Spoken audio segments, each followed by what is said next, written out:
ഞങ്ങളും ക്രൂശിക്കപ്പെട്ട ക്രിസ്തുവിനെ പ്രസംഗിക്കുന്നു. ദൈവ തിരുനാമത്തിന് മഹത്വം ഉണ്ടാകട്ടെ. പാവം വാതിൽക്കൽ കിടക്കുന്നു, അതിൻ്റെ ആഗ്രഹം നിങ്ങളിലേക്കാവും. നിൻ്റെ മുഖം വാടുന്നത് എന്താണ്? എന്തിനാണ് നിൻ്റെ മുഖം വാടിയിരിക്കുന്നത്? സ്നേഹവാനായ ദൈവം ചോദിക്കുകയാണ്, നിൻ്റെ മുഖം വാടുന്നത് എന്ത്? ദൈവത്തിന് സ്തോത്രം. മുഖം വാടിയിരിക്കുന്നവരാണ് അനേകം ആളുകളും. മുഖം വാടിയിരിക്കുന്നു. കാര്യം ചിരിക്കുന്നുണ്ട്, വർത്തമാനം പറയുന്നുണ്ട്, പക്ഷേ മുഖം വാടിയിരിക്കുന്നു, ഹൃദയവും വാടിയിരിക്കുന്നു, മനസ്സ് തളർന്നിരിക്കുന്നു. അല്ലേ? നിങ്ങളൊന്ന് ചിന്തിച്ച് നോക്കൂ, നിങ്ങളുടെ ജീവിതം എങ്ങനെയുണ്ട്? മുഖം വാടിയിരിക്കുന്നു. മുഖം മാത്രമല്ല, ഹൃദയവും വാടിയിരിക്കുന്നു.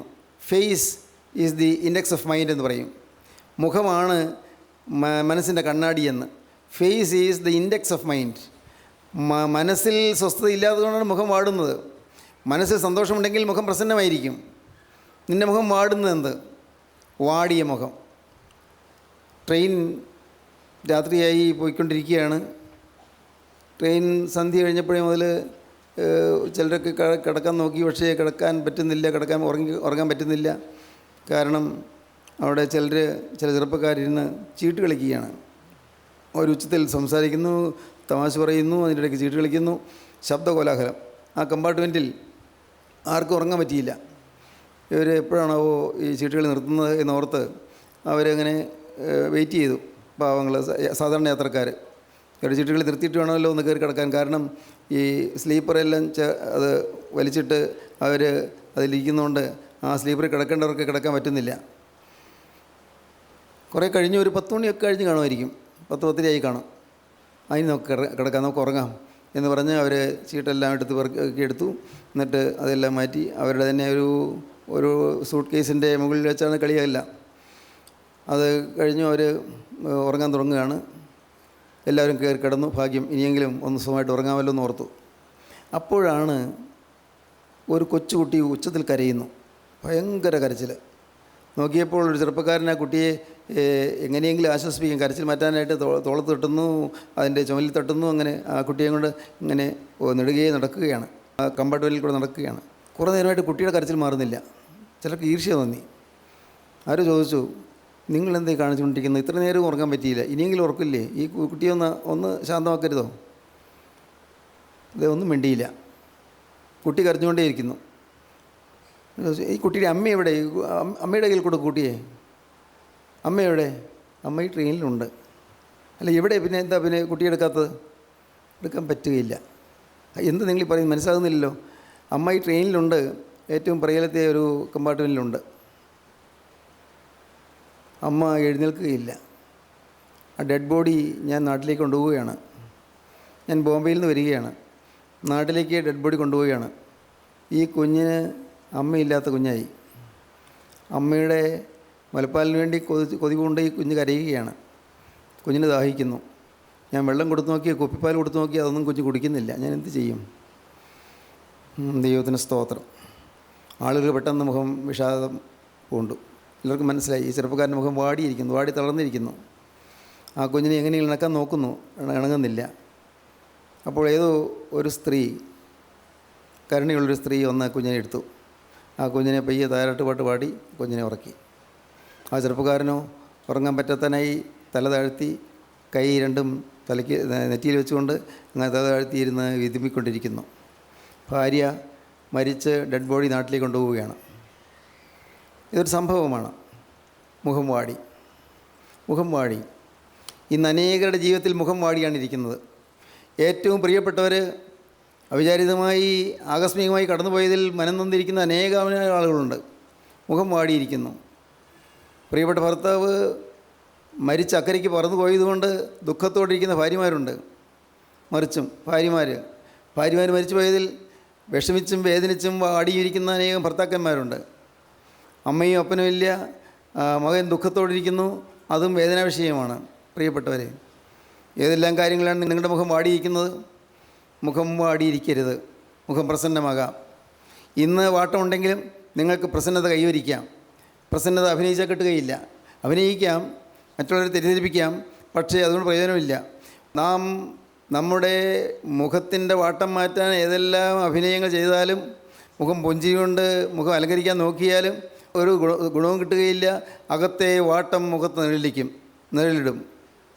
ദൈവത്തിന് സ്തോത്രം. മുഖം വാടിയ അവസ്ഥ, അനേകം പ്രതിസന്ധികളിൽ മുഖം വാടിയിരിക്കുന്ന അനേകം ആളുകൾ ഈ വചനങ്ങൾ കേൾക്കുന്നുണ്ട്. പ്രിയപ്പെട്ടവരെ, ഞാൻ നിങ്ങളോട് പറഞ്ഞിട്ടുണ്ടല്ലോ, ഞാൻ മുഖം വാടിയവനായിരുന്നു, മുഖം തളർന്നവനായിരുന്നു, മുഖം മൂടിയവനായിരുന്നു, മുഖം മ്ലാനമായിരുന്നു. ദൈവത്തിന് സ്തോത്രം. ഇന്ന് ഞാൻ ഓർക്കുന്നു, എൻ്റെ ജീവിതത്തിലെ ആദ്യത്തെ 17 കൊല്ലങ്ങൾ കരച്ചിലിൻ്റെ കൊല്ലങ്ങളായിരുന്നു, കരച്ചിലിൻ്റെ വർഷങ്ങളായിരുന്നു, ദുഃഖത്തിൻ്റെ കാലങ്ങളായിരുന്നു. എൻ്റെ 1 വയസ്സിലപ്പൻ മരിച്ചതിന് ശേഷം അമ്മ കരയുന്നത് കണ്ടാണ് ഞാൻ വളർന്നത് തന്നെ. അമ്മ നെഞ്ചത്തടിച്ച് കരയുന്നത് ഞാൻ കണ്ടിട്ടുണ്ട്. ഞാൻ എന്ത് പാവം ചെയ്തിട്ടാണ് കർത്താവെ എനിക്കിങ്ങനെ വരുത്തിയതെന്ന് അമ്മ ഇങ്ങനെ പ്രാർത്ഥിക്കുന്നത് കണ്ടിട്ടുണ്ട്. അമ്മയുടെ ദുഃഖത്തിൽ ഞാനും ദുഃഖിക്കും, എൻ്റെ പെങ്ങളും ദുഃഖിക്കും. ദൈവത്തിന് സ്തോത്രം. പ്രിയപ്പെട്ടവരെ, ഞാൻ പറയട്ടെ, മുഖം വാടിപ്പോയിരുന്നു. മിണ്ടാട്ടമില്ല, ചിരിയില്ല, വർത്തമാനമില്ല, മിണ്ടാട്ടമില്ലാത്തൊരു വീട്. 3 പേരുണ്ട് വീട്ടിൽ, പക്ഷേ അന്യോന്യം പരസ്പരം നോക്കുന്നില്ല, പരസ്പരം മിണ്ടുന്നില്ല. മിണ്ടിയാൽ തന്നെ ഏതെങ്കിലും 1-2 വാക്കുകൾ സംസാരം നിർത്തും. കാരണം ഉള്ളു വിങ്ങുകയാണ്. ആണും തൂണുമായവൻ വിട്ടുപോയി, ആണും തൂണുമായവൻ അക്കരയ്ക്ക് പറന്നുപോയി.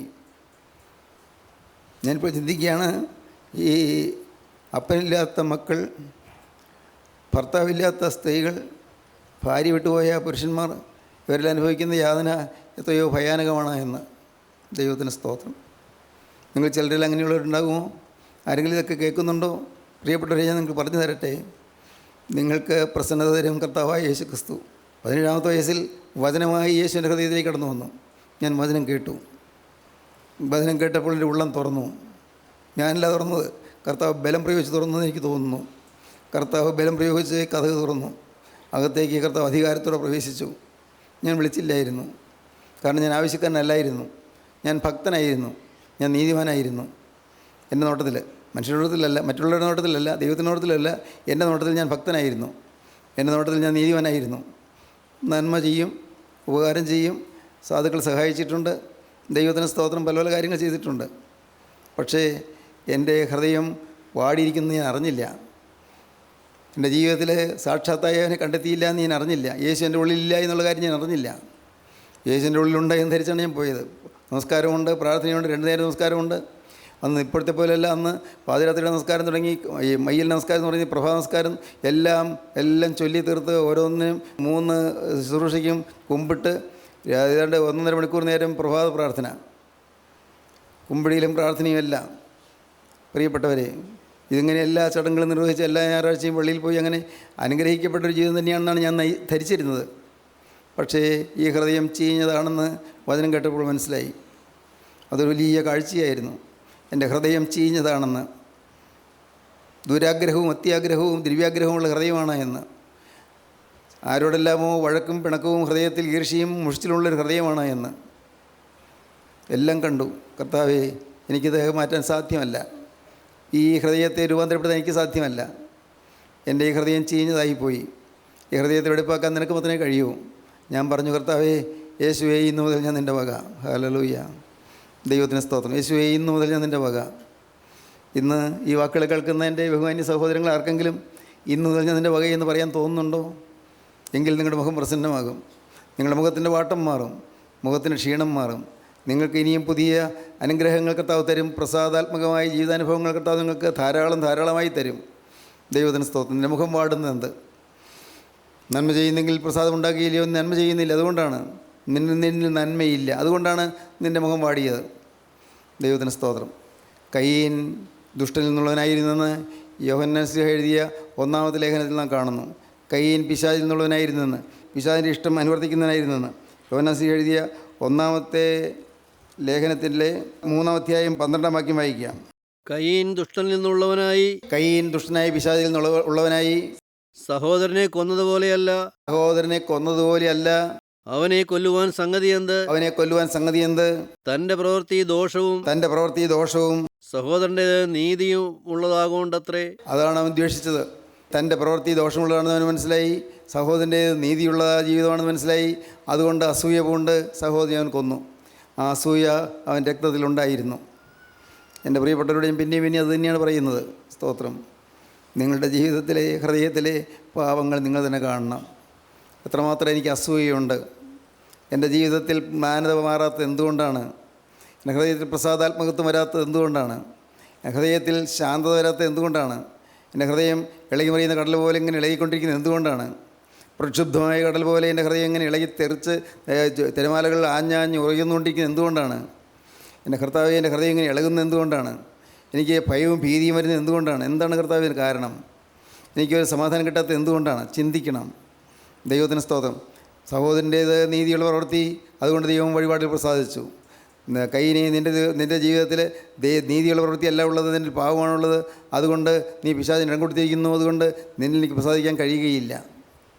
സ്തോത്രം. ആ കാതലായ ആശയം ഞാൻ പിന്നെയും പറഞ്ഞുകൊണ്ടിരിക്കട്ടെ. പ്രിയപ്പെട്ടവരെ, ഇന്ന് നിങ്ങൾക്ക് യേശുക്രിസ്തുവിനെ നിങ്ങൾക്ക് കിട്ടുകയാണെങ്കിൽ നിങ്ങളുടെ ഹൃദയത്തിലുള്ള എല്ലാ പാപങ്ങളും താനേ മാറിപ്പോകും. ഇരുളടഞ്ഞ മുറിയിലേക്ക് വെളിച്ചം വന്നാൽ പിന്നെ ഇരുളെ തൂത്തുകളയേണ്ട ആവശ്യമില്ലല്ലോ. ഇരുളുള്ള മുറിക്കകത്ത് മുഴുവൻ കൂരിട്ടാണ്, ഒന്നും കാണാൻ വയ്യ. ആ മുറിയിൽ പ്രകാശം വന്നാൽ പിന്നെ നാം ഓരോന്നോരോന്ന് പെറുക്കി കളയേണ്ട ആവശ്യമില്ലല്ലോ, ഓരോന്നോരോന്ന് കണ്ടുപിടിക്കേണ്ട ആവശ്യമില്ലല്ലോ. എല്ലാം തെളിഞ്ഞു വരും. ഇരുൾ മാറും, പ്രകാശം വിതറും. ഹല്ലേലൂയ, ദൈവത്തിന് സ്തോത്രം. നിങ്ങൾക്ക് ഈ പ്രകാശം വേണമോ പ്രിയപ്പെട്ടവരെ? ക്രിസ്തുവിൻ്റെ പ്രകാശം, ക്രിസ്തുവിൻ്റെ ശാന്തത, ക്രിസ്തുവിൻ്റെ സൗമ്യത, ക്രിസ്തുവിൻ്റെ സ്നേഹം, ക്രിസ്തുവിൻ്റെ വിശുദ്ധി, ക്രിസ്തുവിൻ്റെ സഹതാപം. ഓ എൻ്റെ ദൈവമേ, ദൈവത്തിന് സ്തോത്രം.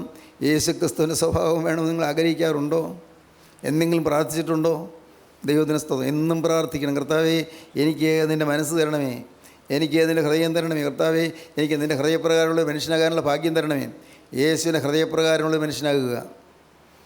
എൻ്റെ പ്രിയപ്പെട്ടവരെ, നിങ്ങൾ ധാരാളം പേര് വരുന്നുണ്ട് ഈ യോഗത്തിന്, വചനം കേൾക്കാൻ ധാരാളം പേര് വരുന്നുണ്ട്. സന്തോഷമാണത്. നിങ്ങൾ കാണുന്നത് ഞങ്ങൾക്ക് പ്രമോദമാണ്. ദൈവത്തിൻ്റെ സ്നേഹം നമ്മിൽ കത്തുന്നു, സ്നേഹം കത്തുന്നു. ഇന്ന് ഇത് കേട്ടുകൊണ്ടിരിക്കുമ്പോൾ തന്നെ ആ സ്നേഹത്തിൻ്റെ ജ്വാല നമ്മെ ദഹിപ്പിച്ചുകൊണ്ടിരിക്കട്ടെ. സ്നേഹത്തിൻ്റെ ജ്വാല നമ്മെ അടുത്ത് നിർത്തി നമ്മെ അനുഗ്രഹിച്ചു കൊണ്ടിരിക്കട്ടെ. സ്നേഹത്തിൻ്റെ തീജ്വാല. പാവം വാതിൽക്കൽ കിടക്കുന്നതിൻ്റെ ആഗ്രഹം നിന്നോടാകുന്നു, നീയോ അതിനെ കീഴടക്കേണ്ടതാകുന്നു. അടുത്ത വാക്യം വായിക്കാം. എന്നാറേ കയീൻ തൻ്റെ അനുജനായ ഹാബേലിനോട് നാം വയലിലേക്ക് പോക എന്ന് പറഞ്ഞു. അവർ വയലിലിരിക്കുമ്പോൾ കയീൻ തൻ്റെ അനുജനായ ഹാബേലിനോട് കയർത്ത് അവനെ കൊന്നു. ദൈവത്തിന് സ്തോത്രം. കയീൻ്റെ സ്വഭാവത്തിൽ മാലിന്യം അന്തർലീനമായി കിടന്നിരുന്നത്. അവൻ ഉപായക്കാരനായിരുന്നു, സൂത്രശാലിയായിരുന്നു. സഹോദരനോട് സൂത്രമാണ് പറയുന്നത്, നമുക്ക് വയലിലേക്ക് പോകാം. എന്ത് സ്നേഹമാണ്, എന്തൊരു താല്പര്യപൂർവ്വമാണ് ക്ഷണിക്കുന്നത്. നമുക്ക് വയലിലേക്ക് പോകാം, വയലിലേക്ക് പോകാമെന്ന് പറഞ്ഞ് വിളിച്ചുകൊണ്ട് പോകുന്നു. അവിടെ ഉപായമാണ്, തന്ത്രമാണ്, കൗശലമാണ്. നമ്മുടെ ആളുകൾക്ക് പലർക്കും കൗശലങ്ങളുണ്ട്, സൂത്രങ്ങളുണ്ട്. എല്ലാം പൊളിയുന്നൊരു ദിവസം വരും പ്രിയപ്പെട്ടവരെ. ഈ കൗശലങ്ങളെല്ലാം പൊളിയും, ഉപായങ്ങളെല്ലാം പൊളിയും. ഇന്നത്തെ വ്യാജഭാവങ്ങളെല്ലാം തകരും. എല്ലാം തുറന്നു കാണുന്നൊരു ദിവസമുണ്ട്. എല്ലാം തുറന്നു കാണും. പ്രിയപ്പെട്ടവരെ, നിങ്ങൾക്കറിയാമോ, ഒരു ദിവസം നാം ന്യായാധിപതിയുടെ മുമ്പിൽ നിൽക്കേണ്ടി വരും. ഒരു ദിവസം തേജസ്സിൻ്റെ സിംഹാസനത്തിന് മുമ്പിൽ നിൽക്കേണ്ടി വരും. ഒരു ദിവസം വെള്ളസിംഹാസനത്തിന് മുമ്പിൽ നിൽക്കേണ്ടി വരും. അന്ന് നമ്മുടെ ഓരോരുത്തരുടെയും പാപങ്ങൾ എഴുതിയിരിക്കുന്ന പുസ്തകം തുറക്കും. പുസ്തകങ്ങൾ തുറക്കും. ഓരോരുത്തരുടെ പേരിലുള്ളതായ പാപങ്ങൾ എണ്ണി എണ്ണി വായിച്ച് കേൾപ്പിക്കും. ആബാലവൃദ്ധം സകലമായ മനുഷ്യനും കേൾക്കെ വായിച്ച് കേൾപ്പിക്കും. ഇത് കെട്ടുകഥയാണെന്നാണോ നിങ്ങൾക്ക് തോന്നുന്നത്? എൻ്റെ പ്രിയപ്പെട്ടവരെ, കെട്ടുകഥയല്ല. ദൈവത്തിന് സ്തോത്രം. ഇതെല്ലാം സമ്പൂർണ്ണ സത്യങ്ങളാണ്. തിരുവചനം പറഞ്ഞിരിക്കുന്ന കാര്യങ്ങളാണ്. ഈ തിരുവചനത്തിലുള്ളതെല്ലാം ഞാൻ 100% വിശ്വസിക്കുന്നു. 100%. കാരണം എനിക്കറിയാം, അനേകം കാര്യങ്ങൾ നിറവേറി ഈ വചനത്തിലുള്ളത് അതിപ്പോഴും നിറവേറിക്കൊണ്ടിരിക്കുന്നു. സ്തോത്രം. ദൈവത്തിൻ്റെ വലിയ നാമം മഹത്വപ്പെട്ടു. പ്രിയപ്പെട്ടവരെ, ഈ തിരുവചനത്തിൽ പറഞ്ഞിരിക്കുന്നു ന്യായവിധി ഉണ്ടായി എന്ന്. ഇന്ന് ഈ കൗശലവും സൂത്രമൊക്കെ നമുക്ക് മറച്ചു വയ്ക്കാം. നമ്മൾ ഭർത്താവ് അറിയണമെന്നില്ല, ഭാര്യ അറിയണമെന്നില്ല, കുഞ്ഞുങ്ങളറിയില്ല, മാതാപിതാക്കളറിയില്ല, ആരും അറിയാതെ നമുക്ക് സൂത്രത്തിൽ മറച്ചു വയ്ക്കാം. അതുകൊണ്ട് സൂത്രവും കൗശലമൊക്കെ നമ്മുടെ കയ്യിലുണ്ട്. എന്നാൽ എല്ലാം വെളിവാകുന്നൊരു ദിവസം വരും. എല്ലാം വെളിവാകും. ഇന്ന് പ്രിയപ്പെട്ടവരെ, വചനം പ്രസംഗിക്കാം, ആരും ഒന്നും അറിയുന്നില്ല. ഇന്ന് പ്രസംഗം നടത്തിക്കൊണ്ടിരിക്കും, എന്നാലോ ആ ഉള്ളത്തിൽ പാവം തിങ്ങിയിരിക്കും. ദൈവത്തിന് സ്തോത്രം. ഇന്ന് പ്രസംഗങ്ങൾ നടക്കും, അല്ലെങ്കിൽ വേറെ സാക്ഷ്യങ്ങൾ നടക്കും, അതല്ലെങ്കിൽ ആത്മീയമായ വേലകളിൽ പങ്കാളികളായി ഭവന സന്ദർശനത്തിന് പോയി എന്ന് വരും. പക്ഷേ അകത്തുള്ള പാവം കളയാതെ നിങ്ങൾ എന്ത് ചെയ്താലും ദൈവം പ്രസാദിക്കുകയില്ല. അകത്ത് ഒളിഞ്ഞിരിക്കുന്ന പാവം, സൂത്രം, കൗശലം, തന്ത്രം, കുബുദ്ധി. കയീൻ സഹോദരനോട് പറഞ്ഞു, നമുക്കൊരുമിച്ച് ഒരു യാത്ര ചെയ്യാം, വയലിലേക്ക് പോകാം. നമുക്ക് ദൈവം ധാരാളം വയൽ തന്നിട്ടുണ്ടല്ലോ, വയലൊക്കെ ഒന്ന് കാണാൻ പോകാം. വളരെ തന്ത്രപൂർവമായ സമീപനമായിരുന്നു. ദൈവത്തിന് സ്തോത്രം. പക്ഷേ ഇത് അവൻ്റെ രക്തത്തിൽ ഈ തന്ത്രം ഉണ്ടായി എന്നുള്ളത് ദൈവം മുന്നേ കണ്ടു. അതാണ് ദൈവം അവൻ്റെ വഴിപാട് പ്രസാദിക്കാഞ്ഞത്. അവൻ്റെ വഴിപാടിൻ്റെ പോരായ്മ കൊണ്ടല്ല, അവൻ കൊണ്ടുവന്നതിൻ്റെ പോരായ്മ കൊണ്ടല്ല ദൈവം പ്രസാദിക്കാത്തത്. ഇവൻ്റെ ഉള്ളിൽ അസൂയയുണ്ട് എന്ന്, ഇവൻ്റെ ഉള്ളിൽ സഹോദരനോട് സ്നേഹമില്ല എന്ന്, ഇവൻ്റെ ഉള്ളിൽ സ്വാർത്ഥതയുണ്ട് എന്ന്, ഇവൻ്റെ ഉള്ളിൽ തന്നെത്താൻ കാണുന്ന ഒരു എളിമയില്ല എന്നുള്ള കാര്യം ഇതെല്ലാം ദൈവം അറിഞ്ഞിരുന്നു.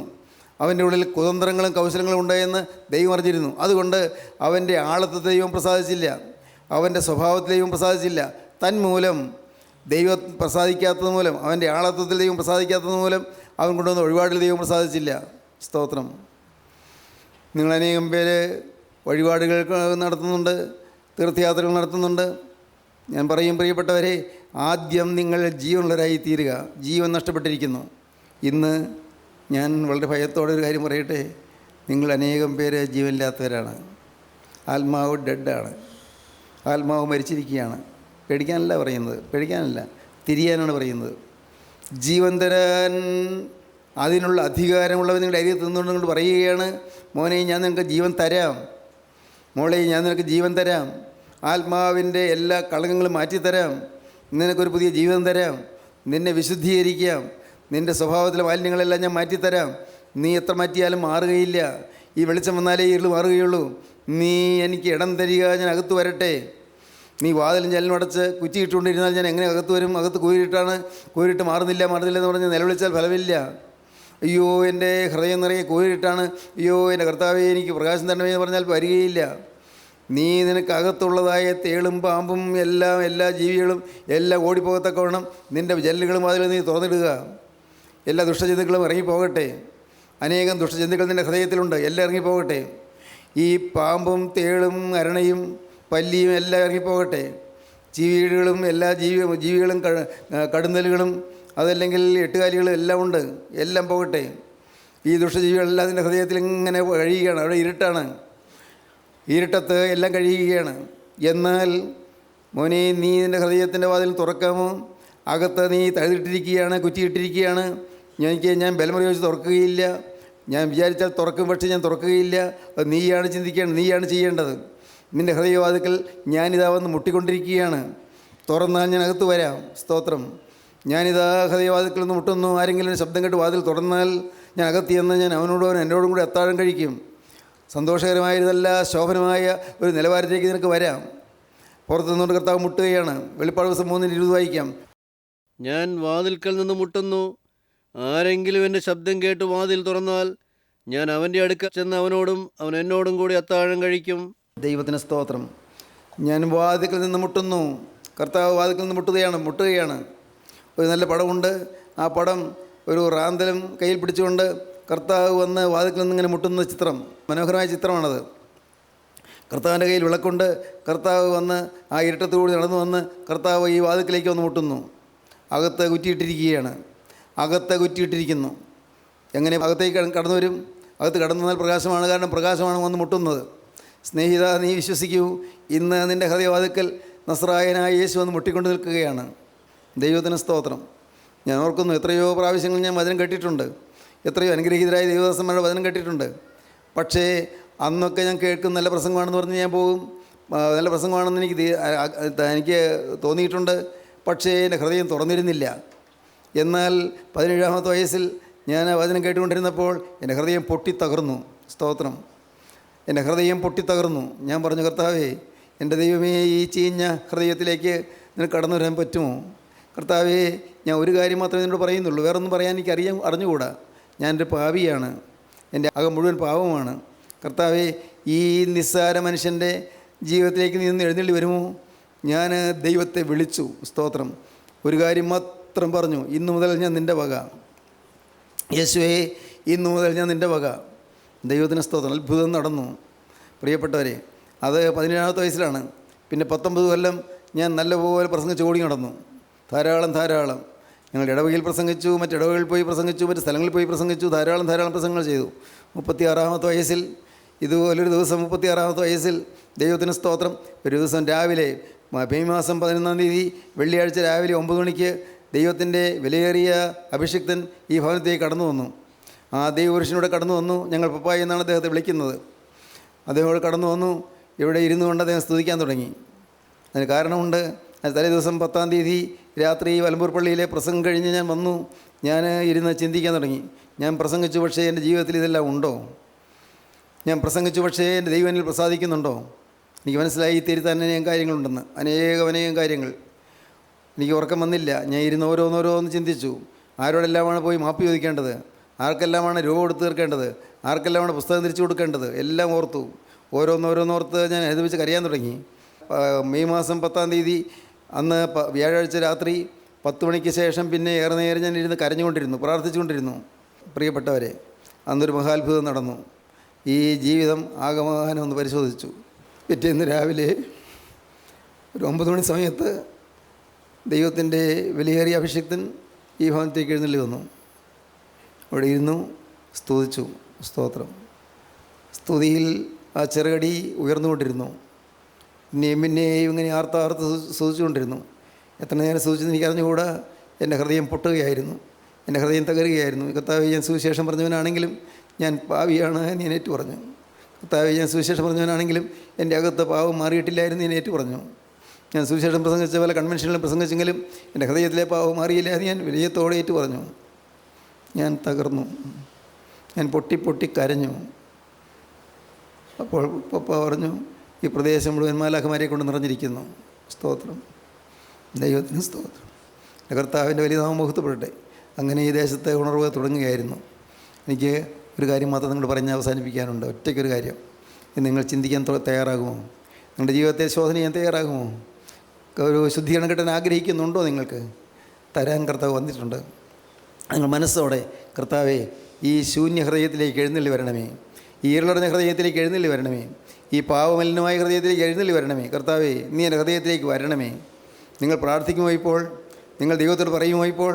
കർത്താവേ, ഞാനിതാ ഒരു പാവിയായ മനുഷ്യനോട് ഇരിക്കുന്നു, അശുദ്ധനായ ഒരു മനുഷ്യനോട് ഇരിക്കുന്നു. കർത്താവേ, ഈ നിസ്സാരനായ മനുഷ്യൻ, വിലയില്ലാത്ത മനുഷ്യൻ, കർത്താവേ, പാപം ചെയ്യാൻ മാത്രം ശീലിച്ചവനായ ഒരു മനുഷ്യൻ ഇവിടെ ഇരിക്കുകയാണ്. കർത്താവേ, നീ ഇപ്പോൾ എഴുന്നള്ളി വന്ന് കർത്താവേ, ആണ്ടുകൾ കഴിയും മുമ്പേ നിൻ്റെ പ്രവൃത്തിയെ ജീവിപ്പിക്കണമേ. യഹോവേ, ആണ്ടുകൾ കഴിയും മുമ്പേ നിൻ്റെ പ്രവൃത്തിയെ ജീവിപ്പിക്കണമേ. യഹോവേ, ആണ്ടുകൾ കഴിയും മുമ്പേ നിൻ്റെ പ്രവൃത്തിയെ ജീവിപ്പിക്കണമേ. ഞങ്ങൾ പണ്ടേ പോലെ ഒരു നല്ല കാലം തരണമേ. കർത്താവേ, നീ കേൾക്കയില്ലയോ? ഞങ്ങൾക്ക് പണ്ടത്തെ പോലെ നല്ല കാലം തരണമേ. Hallelujah, hallelujah, hallelujah. യഹോവേ, നീ ആണ്ടുകൾ കഴിയും മുമ്പേ നിൻ്റെ പ്രവൃത്തിയെ ജീവിപ്പിക്കണമേ. ഞങ്ങൾക്ക് പണ്ടത്തെ പോലെ നല്ല കാലം തരണമേ. ദേശം ഇളകണമേ കർത്താവേ, ദേശങ്ങൾ ഉണരണമേ കർത്താവേ, രാജ്യങ്ങൾ ഉണരണമേ കർത്താവേ, ദേശാന്തരങ്ങൾ ഉണർന്നു കർത്താവിനെ കാണട്ടെ കർത്താവേ. അനേകരേശിന് സന്ദേശം ഗ്രഹിക്കട്ടെ കർത്താവേ. അനേകരുടെ കണ്ട് തുറക്കണമേ കർത്താവേ. അനേകരുടെ ജീവിതം ശുഭകരമായ രീതിയിലേക്ക് വന്ന് മനം തിരിയുവാൻ ഇടയാക്കട്ടെ കർത്താവേ. അനേകം ബന്ധങ്ങൾ കഴിയട്ടെ കർത്താവേ. അനേകം ബാധകൾ മാറട്ടെ. ഹല്ലേലൂയ. അനേകം ശാപങ്ങൾ നീങ്ങട്ടെ. ഹല്ലേലൂയ. രോഗങ്ങൾ മാറട്ടെ. ഹല്ലേലൂയ. രോഗികൾക്ക് സൗഖ്യം ലഭിക്കട്ടെ. ഹൃദയ വിഷാദങ്ങൾ മാറട്ടെ. മുഖം പ്രസന്നമാകട്ടെ. വാടിയ മുഖം മാറട്ടെ. യേശുക്രിസ്തുവിന്റെ സ്നേഹം കൊണ്ട് ഹൃദയം വികസിക്കട്ടെ, പ്രശോഭിക്കട്ടെ. ഹല്ലേലൂയ. യേശുവിനായി ജീവിതം നിങ്ങൾ സമർപ്പിക്കുന്നുണ്ടോ? ഇന്നു മുതൽ ഞാൻ പുതിയ സൃഷ്ടിയായി ജീവിക്കുമെന്ന് നിങ്ങൾക്ക് ഉറപ്പേറിയ തീരുമാനം വരുന്നുണ്ടോ? എങ്കിൽ നിങ്ങളുടെ കരങ്ങളെ നിങ്ങൾക്ക് ഉയർത്താം, ഇരുകരെ ഉയർത്തിപ്പിടിക്കാം. ഹല്ലേലൂയ. ഞങ്ങളെ സ്നേഹിക്കുന്ന ഞങ്ങളുടെ ജീവനുള്ള ദൈവമേ, ഞങ്ങളുടെ കരുണയുള്ള കർത്താവേ, ഈ മനോഹരമായ ദിവസത്തിനായി ഞങ്ങൾ നിന്നെ സ്തുതിക്കുന്നു, ഞങ്ങൾ നിന്നെ സ്തോത്രം ചെയ്യുന്നു. ഞങ്ങളുടെ ജീവിതത്തിൻ്റെ ഒരു നാഴികക്കല്ല് നാട്ടിയതിനായി ഞങ്ങൾ നിന്നെ സ്തുതിക്കുന്ന കർത്താവേ, നന്ദിയോടെ സ്തോത്രം. ഞങ്ങളുടെ ജീവിതത്തിന് നിർണായകമായ സുദിനമാക്കി തന്നതിനായി ഞങ്ങൾ നിന്നെ സ്തുതിക്കുന്നു. എല്ലാവരെയും തൊടണമേ കർത്താവേ, എല്ലാവരെയും വാത്സല്യപൂർവ്വം തഴുകണമേ കർത്താവേ. അവിടുത്തെ ആണിപ്പാളുള്ള കരയും മക്കളുടെ തലമേൽ വെക്കണമേ കർത്താവേ. രോഗികളെ സൗഖ്യമാക്കണമേ കർത്താവേ. ഭവനങ്ങളിൽ രോഗികളായിരിക്കുന്നവർക്ക് വേണ്ടി ഞങ്ങൾ പ്രാർത്ഥിക്കുന്ന കർത്താവേ. ഹോസ്പിറ്റൽ രോഗികളായി കിടക്കുന്നവർക്ക് വേണ്ടി ഞങ്ങൾ പ്രാർത്ഥിക്കുന്ന കർത്താവേ. എല്ലാവരെയും തൊടണമേ കർത്താവേ. സൗഖ്യദായകനായ യേശുക്രിസ്തുവിന്റെ സ്നേഹം എല്ലാവരും അനുഭവിക്കാൻ ഇടയാകണമേ എന്ന് പ്രാർത്ഥിക്കുന്നു. നാഥ, ഈ മക്കൾ കഷ്ടപ്പെട്ട് ബന്ധപ്പെട്ട് വന്നതെല്ലാം പ്രയോജനപ്രദമാക്കി തീർക്കണമേ. എല്ലാവരെയും വാഴ്ത്തി അനുഗ്രഹിച്ച് വിശുദ്ധീകരിക്കണമേ. യേശുക്രിസ്തുവിൻ്റെ മഹത്വമേറിയ നാമത്തിൽ പ്രാർത്ഥിക്കുന്ന കൃപയോടെ കേൾക്കണമേ. ആമീൻ. ഹല്ലേലൂയ.